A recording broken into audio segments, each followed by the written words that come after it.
Boom really takes a game off of Fearless Esports, it is going to be a lucky experience for them. So I think they need to study up, right? What was the main concept of Fearless Esports gameplay? What's the play style? And then they can start to really work into, let's see what are the available options on the heroes to work out the formula to win this. Okay, speaking of which, we are seeing the same first picks between these two, except for the ban of Dolia. It has been a growing problem from their pressure point that they have been doing from the farm lane of Boom Esports, mainly because they can't reach anything. But since they ban out the Ming, they're really opening up some options here for a different roamer to be sustainable for this power pick, as we call it, or even a meta pick, which is the Lady Sun.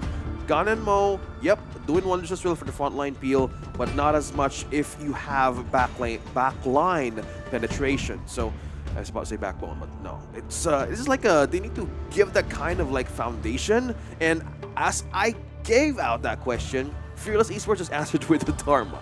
Yeah, so that's a good answer, right? Because at this point of time, we have seen actually one of the main markers that Boom Esports was missing out in game number 1 was initiation, right? Where is the catch going to come from? How do you set your team to be able to take a fight and win the fight after that? So right now, Boom Esports lineup, they have the answer to the later part of the question, which is we have the burst. We can kill off members on the side of Fearless. But who is the person that's going to set it up for them? And you only have 2 options for this, one in the roam and one in the clash. And based on what we have seen, I would like to see if they'd like to consider that Miggy Elaine, right? He has been a monster on that Elaine. Agree. Zhang Fei has been great with Impressive as well. Can they just figure something out to deal with this Dharma? Maybe push him off a little bit. Okay, push him off a little bit. They've taken out the Zhang Fei and Liang. Okay, Fearless Esports ban out Liang. Waiting for the front line that they can do against Diade. It's a counter, straight up counter. If you want to maintain the distance against Diade, you know how she swings. And that's one thing to just note, right? And Boom Esports banning out the Luna too. So this is like they're responding to a tight situation in this draft by Fearless Esports picking the Angela. Go ahead, pick your tough ones, because this 2 heroes alone, the Dharma and the Angela, is like a front and back line penetration. Yep, exactly. And one of the things, one of the solutions that Boom is actually kind of like educating us is that with junglers like the Hanxing, junglers with the Luna, your pace of the game is going to be really fast, right? And I like this answer from Boom, right? So now you have the tank, now you have the set as well, right? Lianpo with the Tremor Smash is able to catch as many people if he lands it nicely. Liu Bang able to save the teammates that are near death or at death's door with the Battlefield Command as well. So I like the composition so far, but you know, it's not all roses and butterflies and rainbows. We need to see what is Fearless Esports going to try and counter Of course. Yeah, we kind of forget that guy. It's the Ogren the teams that has been waiting to pop off, and it's a bit of an off kind of pick. It just goes through in the last stage of the picking, but so far it don't change when it's broken. And Ogren has been a very good pick for the teams, even in your game. So why not, right? I was kind of explaining if they want to go for the Hanshin, but the Ogren being present here for Fearless Esports, we've seen their games on their first matches, and this so far can still be considered as their favorite or comfort picks. Mentioned about the Lee and Poe. All of this from Boom Esports right now will be questioned. How will their execution is going to go up against Fearless Esports? It's the first point in this best of 5. Let's see how the adjustment will work for Boom Esports. Yep, I think they can only start to match up with the pacing on the side of Fearless once Miggy hits level 4, once he has access to that Battlefield Command. Another window of opportunity for them is in the mid lane. If they can get those big hits from the Gun and Move in the form of Dragon, I think that could change the game towards the favor of Boom as well. Yeah, I think all of this is all about being in favor. Having the Diadea here by Fearless Esports is a bit of a challenge as well, because we have been seeing them, how they rotate early game in game number 1 and how they perform as well in this Diadea. It's mostly giving EXP across the map and just disrupt everybody. No wonder they have Dragon and Impressive here right onto the Raider once more. But so far, they're maintaining distance here. Fearless Esports in game number 1 is all about control. Vision, control, and data. But so far, they want to keep on going with the mid lane push for this Lady Sun. Having the money in quicker. Okay, so I like this play by Boom because they are actively trying to increase the pace of the jungle, right?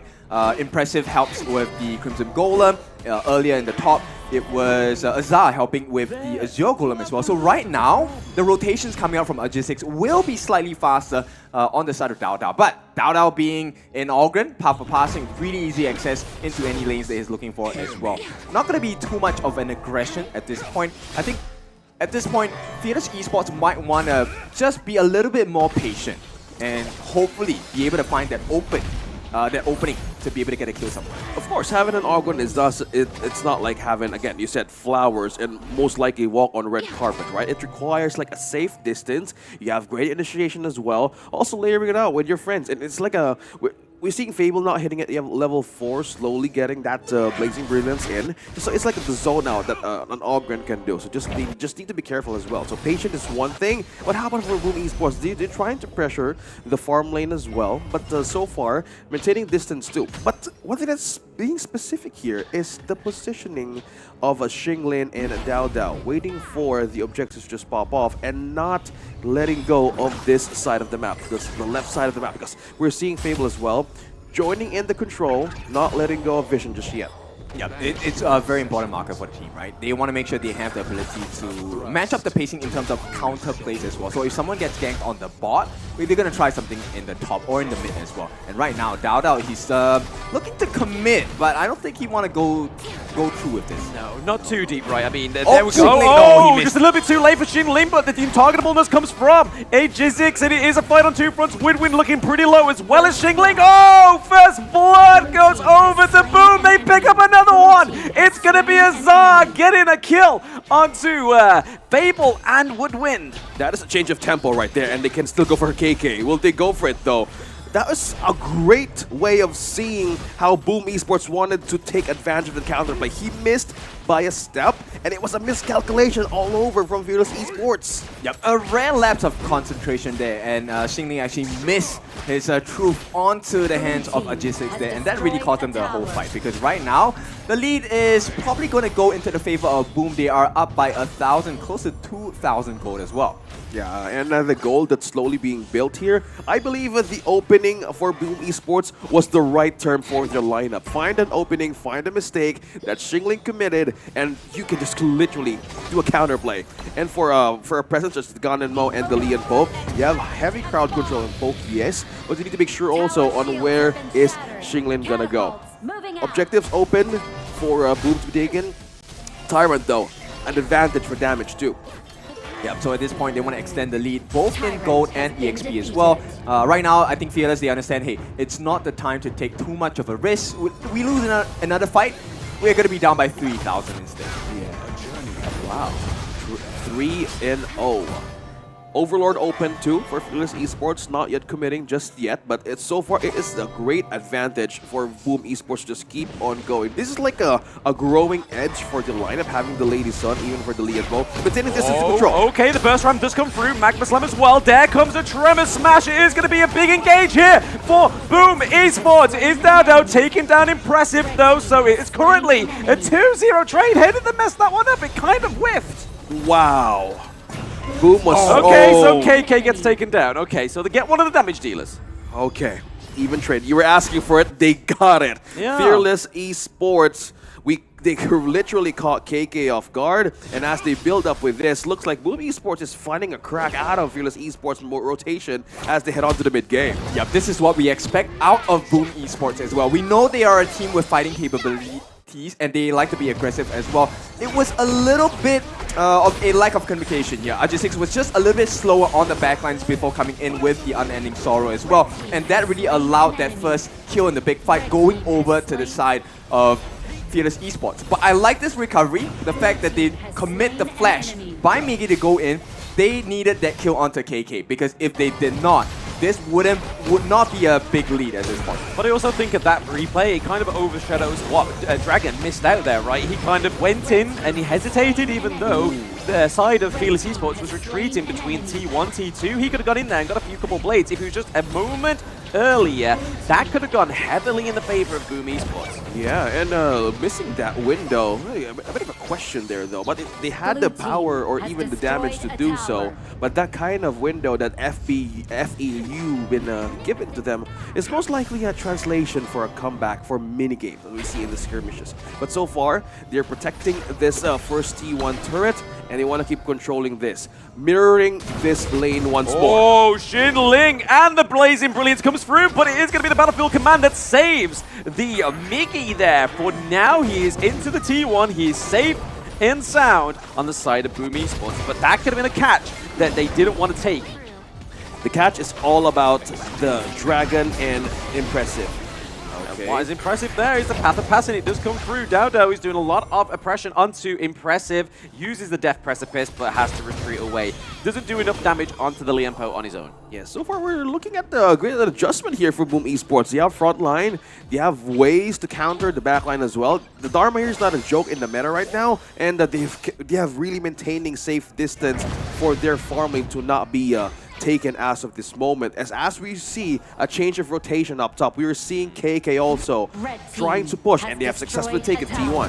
Yeah, they did a bit of a bait there into the mid lane, but it looks like Fable is a little bit of bait as well, so they do get a first blood. They do trade it for the T1 into the Clash lane, so now that Fearless Esports has a little bit of a monopoly in terms of the turrets, I think that is a safe trade for them. We see the Succubus Cloak coming through for Migi because they need that anti-magic damage, right? They need to just make sure that they're able to mitigate that magic armor coming through for the side of Migi. But speaking of Migi, he does go down. It is KK picking up the kill onto the Lu Bang. Okay. That's like the zona they were trying to do there. Miggy was the first one to go, and there were some distances that Boom Esports was looking for an avenue to commit. That was a crucial team fight that Dowdo has started, and you guys mentioned about the opening. Both has pressure. Oh wait, hold that. That's the poke, that's the bridge. Okay, okay, not yet. No commitment just yet. Looks like they spotted someone down bottom here. Yeah. Azar is in danger here. The sit-in duck. We see that Migi is coming through with the Battlefield Command. He takes all the brunt of the Dao Dao, of the Woodwind, of the Xinling, but it is going to be a kill going over to the side of Boom. Boom coming back with a bit of a charge here. KK having to use the Paracel over the wall to get away, keep it a safe distance away from Migi because he has that CC. If he can dive in, connect as well as the Liempo. Yeah, commending Miggy responding at the right moment for Azar. He could have been taken as of that situation, but looks like an overcommitment just happened there from Dao Dao. In that window from Boom Esports, you could take this T1 in mid. Action Slam. Okay, we aren't going to be able to use the Tremor Smash there on the side of Boom. It is already down on cooldown. They are able to take that T1 into the mid lane though, right? They played that very well. They weren't able on the side of Fearless Esports catch. to get the minions, but what they are getting is Miggy. That is a Constellation prize with the Tremor Smash.